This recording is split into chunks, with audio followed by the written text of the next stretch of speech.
Good morning, people in the south. Good day, my people in the east.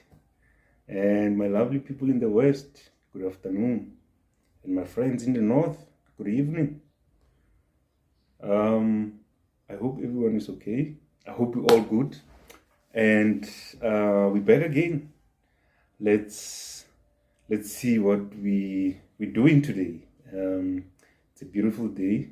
I mostly like to talk to start with how the day is, just to give you guys a feel of our African climate, the entire Africa. Because someone is in Cape Town, South Africa, and the climate is quite different to Rustenburg in South Africa, and someone is in Rustenburg in South Africa, and the climate it's totally different to someone who's in DRC in Africa, and so on and so forth. So it's a beautiful day in South Africa. Generally, it's not hot, it's not cold. Everything feels good. We all good, and yeah, we soldiering on like we used to, and the journey continues. So today I would like to look into something that many of us don't really pay attention to, because this is something that we also were not taught about. So in the last episode, in the last 2 episodes or so, I spoke about ownership and sustainability, which were never taught in school. And the episode after that, I spoke about early warning systems, which we mostly don't pay attention to, because we were never taught how to spot gaps in the market and be able to build within those gaps, So today I'm going to talk about, I don't know why I'm whispering. Today I'm going to talk about value creation. How do you create value from scratch? Or what does it mean to create value from scratch? And what is value when you say you are creating value? So today I would like to touch base on such a topic and see how we can contribute to your knowledge in terms of value creation. And if you were not in the know of how this thing works in terms of, or how value creation works, then you'll be able to grasp something prominent from our discussion. Hit me up on the comment section. Hit me up on TikTok as well, on TikTok's comment section, and give me furthermore topics that you like to engage on, because hey, the track is still full with a lot of information and topics that we need to touch base on. And today we're talking value creation. So have you ever heard a phrase that says I forgot that phrase. What did that phrase say? Oh, the phrase says create, adapt, evolve. So it's create, adapt, evolve, and scale faster. Or create, adapt, evolve, and scale fast. So you first create, adopt, or adapt. So there's a difference. So let's stick to adapt. Create, adapt, evolve, and move fast. Because the world is moving faster. Literally the world is moving faster. Ladies and gentlemen, the planet that we're living on is moving at a very, very fast speed, literally, at about 1,600 kilometers per hour. It moves at that speed. So literally the life that we live in this world is actually moving again at a very fast speed. Because today I could be here using an iPhone 50 Mama, iPhone 57, iPhone 17, iPhone 19 Pro Max, what. Tomorrow, we might have something that interrupts the entire iPhone generation. I'm just saying, we don't know. So this world we're living in grows at the or it moves at a very fast speed. It grows at a very fast pace. It's moving quite fast. So we need to create, adopt, evolve, and move fast, because this world is moving. Otherwise, you find yourself being left behind, because you do not actually create. So let's create. So today we're going to talk about creating, which is to create value, So value creation, it's something that is not quite easy to do, because you need to first understand the thing that you need to create, And after understanding the thing that you need to create, understand what value is this thing going to add to people's lives, or the customers that are going to use this particular thing that you've created. And as you do that, you will be creating value, overall value of the entire thing. So it's not an easy thing. It's not something that you can just wake up and say, I've created value today. No, you need to think of something that is going to add value to the people that are going to use it, and build around that, such that you are able to build something that creates value generally, And I'm not sure if, sometimes when you think of something and you try to take it out of your mind and put it on the table, might be not as easy as, So, creative value. How do we create value? What do we create value with? Where do we start? What is value, So, there's something called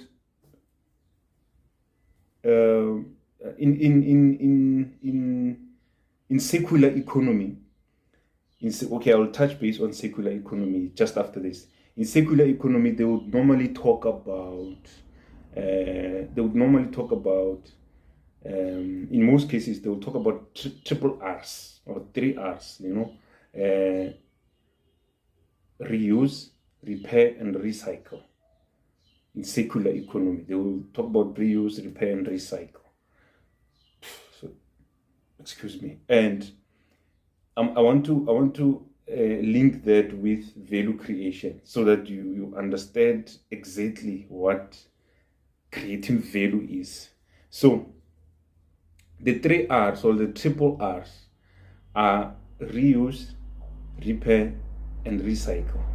Let's take waste management as an example, as a simple example that we can use, because waste management is going to give us all 3. So in waste management, we collect waste, we discard waste, we recycle some of the waste, and we reuse some of the waste, and we make products out of the waste. And then this entire thing gives us a circular economy. Then I want to pick up a specific commodity or waste in waste management. Let's say plastic. Let's pick up plastic. I'm still coming to value creation. So we pick up plastic. It's generally plastic bottles, plastic bags, plastic whatever. We group these plastics that we collected from this circular economy, we collected from waste management.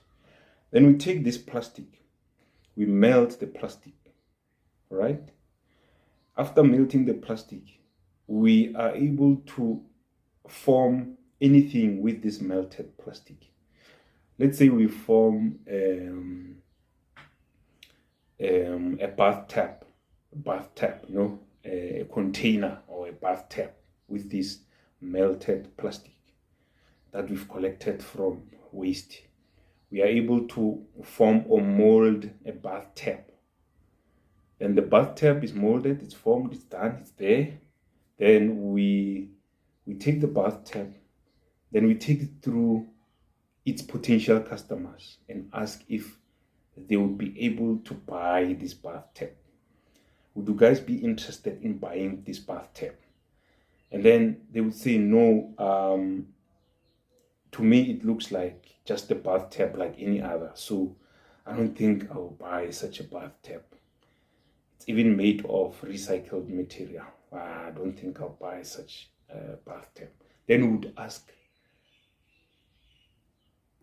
if we present this bathtub to you with some features that are going to add value to your needs or to your life, we will buy this bathtub. You see, now it's no longer just a bathtub. We're going to add other features on this bathtub. Then the customer might say, well, yeah, I would actually buy or pay for this bathtub because now this bathtub is going to add value to my life, my daily life, Say maybe we go and add some massagers on the bathtub, which were made of plastic, which we also recycled from waste management. We designed and built some massagers, plastic massagers. So as you sit in this bathtub and take your bath, these plastic massagers will massage your body, as you take the bathtub, and it massages your body. And we come back to this very same customers and say, would you buy this bathtub? Then they look at the bathtub and say, okay, I see there's massagers on the bathtub. Yeah, it has some massagers. So as you're taking a bath, the massagers will actually massage you, after your long day at work or something like that. So the customers will definitely say, yes, we will buy this bathtub. Now we have just created value. We have just created value in this entire thing. So we took something from waste, which is plastic. We melted the plastic. So taking the plastic or segregating the plastic waste out of the entire waste, it's us creating value. So there's steps to creating value. So we take the plastic out. Let's say it's step number 1. We take the plastic out. Step number 1 of creating value. We melt the plastic. The melting part, creating value. Step number 2. Then we mold the bathtub. We've created value, number 3. And then we take the bathtub around the customers to see how it looks like, value, number 4. And then we add some additional features with material taken from waste management. We've added value number 5 to this entire value. That's why I spoke about value chain in one of the previous episodes. These are the chain of steps that you take in creating value. And eventually this gives you a chain of values and it becomes a value chain. You know what I mean? So now we have added massagers to this bathtub. It's not just a bathtub, ordinary bathtub. It's a bathtub that comes along with massagers. And then we present the bathtub again to the similar customers and more. Now we've added a 6th value to the bathtub, entire value. And now we go back, then we manufacture, we mass produce the bathtub with massagers. Now we have a bathtub with massagers up on sale on the shelves at a specific price. The price of the bathtub, it's also telling a story of the value that bathtub is going to give to your life. So this is how value is being created.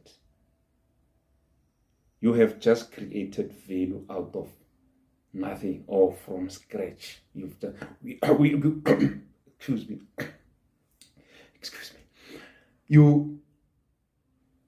I can't say you've created value out of nothing actually, because you got something from waste, and then you use that waste to create value. Now you have something of value that people can come and say, for this bath tap, I'll exchange its value with 3,000 rands. Then they give you 3,000 rands, you give them the bath tap. Or they give you $250, you give them the bath tap. Now they exchange the value of their money with the value of the bath tap. What value are we talking about when I say the value of the bath tap? It's the value that you have created. That's how you create value. So the triple R's have got value in it. You can look at the first R, which is reuse. You can go look into, not necessarily waste, but go from house to house and look for goods, materials, appliances which are not being used. Buy them from the neighborhood and wash them, clean them for reusing. So you can wash them, clean them, repair. R number 2, repair some of them and give them a new value.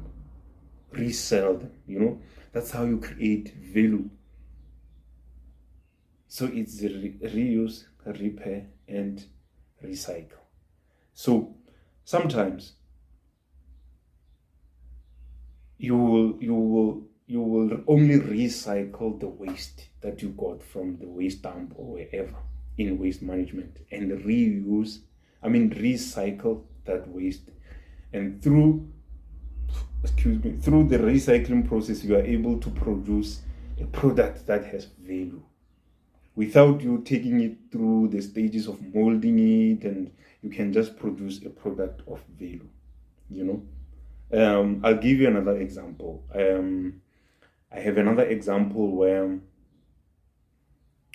without me processing anything, I'm reusing or I'm recycling something to give me value. So I'll give you this example. Just strike my head now. I keep rabbits at home, and then the rabbits that I keep, I consume them like chicken. I slaughter, I package, then I cook, then I chow. So the rabbits that I keep, I have to buy feed for them. So it cost me around 400 rands for a 50 kg bag, 150 kg bag of rabbit's feed. It cost me around 400 rands. I don't know how much that is in US dollars, but you'll do your calculations. So it hit my mind that but wait, this rabbit feed, it's made of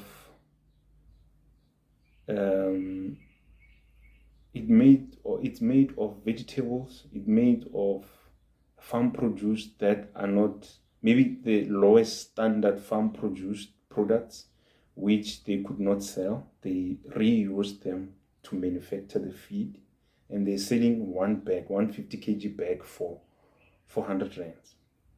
Wait, what farm produce did they use to produce these pallets?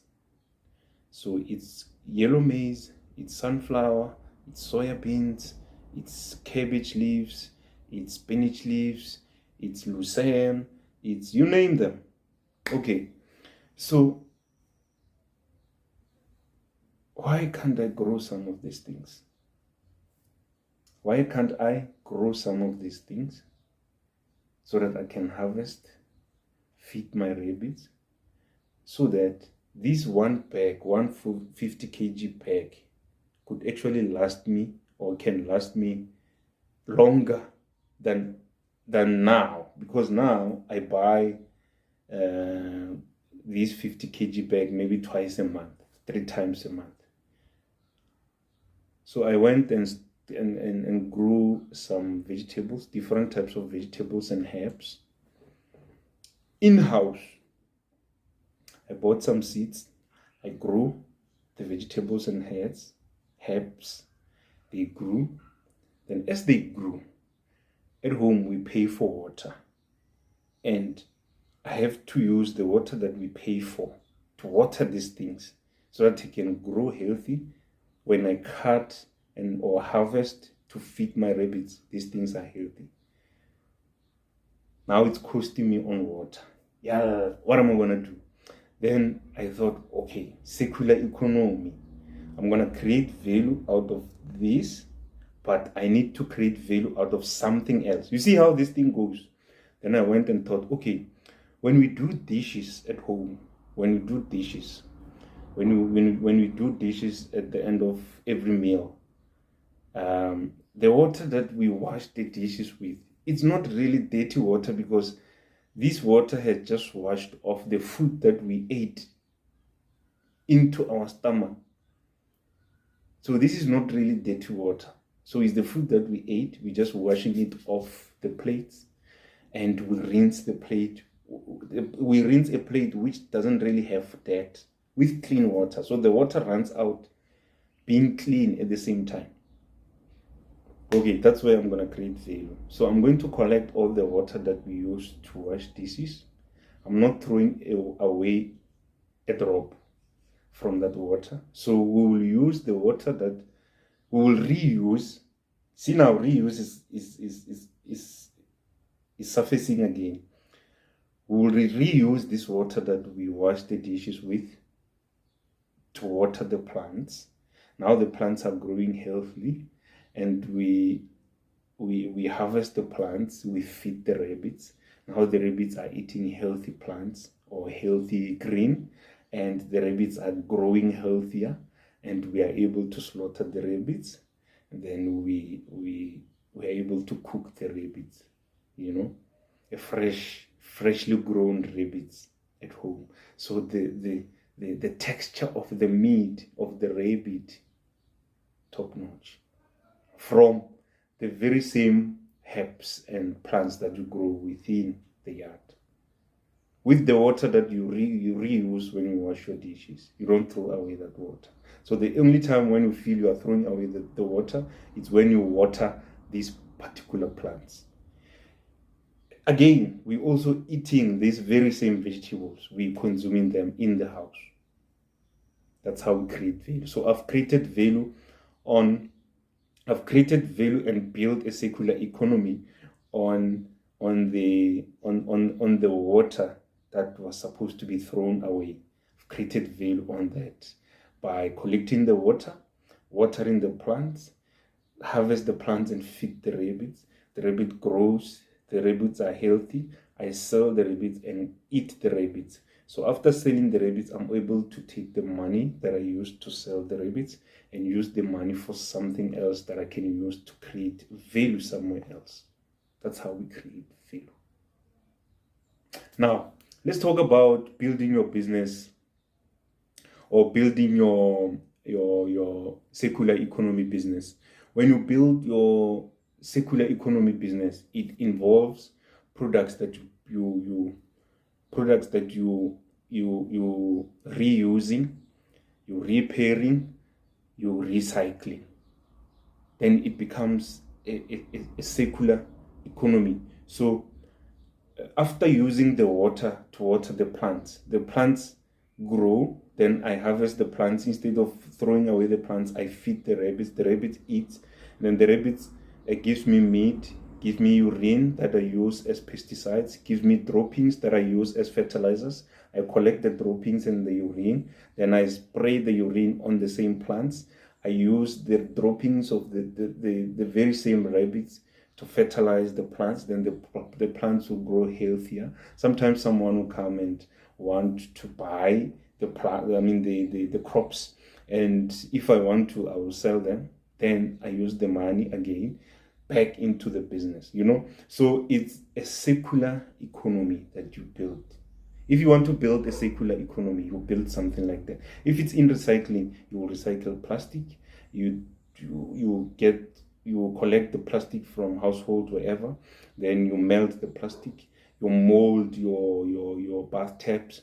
You also manufacture massagers that you feature on the bath taps. Then you sell the bath taps.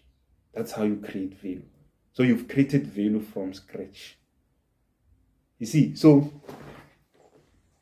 it's a very interesting phenomenon to understand, because at the end of the day, there's nothing that you're going to throw away. Everything else that comes out of this circular economy must go back to the cycle and be able to add value to the cycle and produce something that is going to enable something to be produced again and again. That's a circular economy. So if there's money that you throw in the entire cycle, the money will also grow and becomes part of the cycle and the value chain, and and that thing is just going to be a complete circular economy of note. And that's how you're going to create and build your value out of it. So lastly, before I close, we have a tendency of being fearful of starting things alone. We have a tendency of being afraid to start things and do things alone. We always want to partner with other people. We always want people to couple with us so we can build this thing. Ladies and gentlemen, you can do this thing alone. What I can tell you now is that avoid to do business with other people in terms of partnerships on something that you know you're going to create value out of. You can do this alone. You don't need another person to create value out of something. You can create value on something alone. Because the moment you couple with someone or you start something and you feel you are fearful, and you need someone to encourage you as a partner, you will bring in someone, or you'll rope in someone who is not as passionate as you are, and you will end up having to struggle with decision making, because you have someone who doesn't understand your thinking, who doesn't understand how you see things, who doesn't understand. Imagine if I had a partner whom did not or does not believe in growing rabbits, then they would have hindered the process of this entire circular economy of rabbit business, because they would tell me, no, rabbits, it's a problem. They're scary. They are warwara. So imagine if I had a partner like that who would discourage me because they don't understand the vision that I have.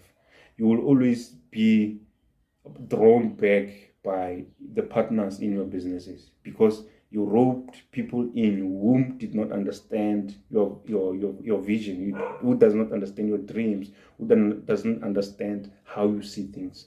So avoid partnership with people that you think they will eradicate the fear you have when you want to build value, or when you want to create value from scratch. Those are the people who are going to hold you back. Those are the people who are going to tell you, it's not possible. You can't pull this one off. It's difficult. Let's leave it. Let's just sell it and get out of it, Build alone. Create value alone. It will definitely pay off and work for you alone. You don't have to ask for permission from anyone else.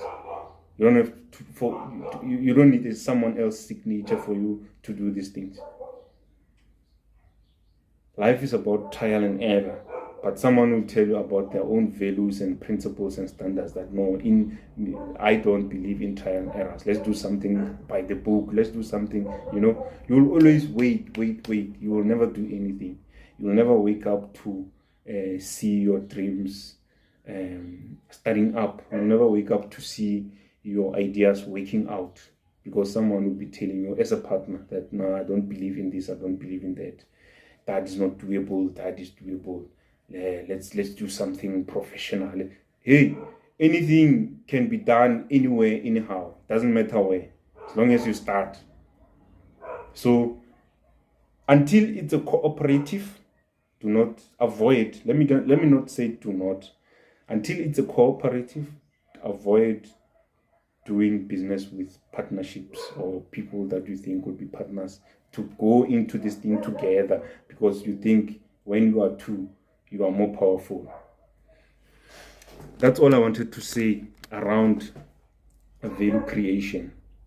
So cooperatives, by nature, you ought to be, I think, 4 plus or 4 or more people. You can't have a cooperative as an individual. It has to be for 3 or more people, then you are a cooperative. And that's the nature of cooperative. So it's just the nature of business, just how it works. It works like that. So avoid. Lastly, I'll share a bit of my journey on the smart ski bin. And I left off at the mentors last episode, where the mentors were appointed for us. And remember, I got a mentor from Germany, and the training started. And guys, we got one of the most intensive training I've ever had. Like, these guys put us, they cooked us, so to speak. Like, we were cooked to the core, like they had made sure that we know our story, we understand what we're doing, and we understand the environment that we're working in, And the training was very interesting, was very intense. The mentors were part of the training. On every training that we've attended, they were there. They made sure that we understood. They made sure that we on daily basis, we engage with what we have learned from the previous sessions. If you don't attend the sessions, you were getting penalized. I saw a lot of people quitting the program because of the intensity of the training. Many people are not used to such hard work, and they literally quit the program due to that, I suppose. And there was a lot of work to be done. So you can submit on weekly basis. You can submit your progress, and if you did attend trainings and you didn't attend these sessions, it was going to be very difficult for you to submit for a particular work. So we worked on deadlines. We submitted a lot of information. We did a lot of research. They sent us out, out in the field to do a lot of research. We did a lot of customer engagement. You engage with customers about something that you don't have. Like, you have to paint the picture to the customer of something that you're imagining. You actually paint the picture of exactly what you're imagining in front of the customer to understand and say, oh yeah, I see. Yeah, no, that makes sense, and that will work, and I agree. I'll do this. I'll do that. We did all of that, and hey, ladies and gentlemen, that was one toughest journey that I've ever been put through. But at the same time, on the flip side, I enjoyed the journey because you get to discover other things or other parts of business that you never thought you'd be able to discover, and you get to understand other parts of business that you never thought you'd be able to understand. And you get to a point where you are cooked so much that there's nothing that you do not know about the project that you want to start and run. So that's how intense, how deep the GCIP journey was. And guys, it was tough. One of the toughest. And we all, with our passions, stood the course, and we saw ourselves getting through the entire thing towards the end. It was a 6 months journey, so it took us through the entire cooking process for 6 months. Imagine, every day when you sleep, you're thinking, hey, I haven't submitted, wara. I need to submit this. And then you call some of your peers, guys, have you done this? How did you do this? There was a lot of calculations that we did. There was a lot of systems that we used to test our, hey, ladies and gentlemen. And that was the journey, So I'll continue this journey in the next episode as you go. Like I mentioned, that it's going to be a bit of a stretch, but I'll keep on throwing it in as we go. So lastly, check out VC4A. There's a lot of listed support programs that they've loaded recently on VC4A. Go to vc4a.com and check this out, and check these programs out and apply for those that you qualify, and you'll probably be able to start your year next year quite nicely with a suitable product that can take your projects and your innovations through until they see light of day. And that's how things are going to be done going forward. And don't forget to subscribe. I don't know what's going on with me today. I've been whispering. Don't forget to subscribe. There'll be a pop-up here. Just click on the pop-up and subscribe to this channel. And likewise, I'll see you next week. Next week.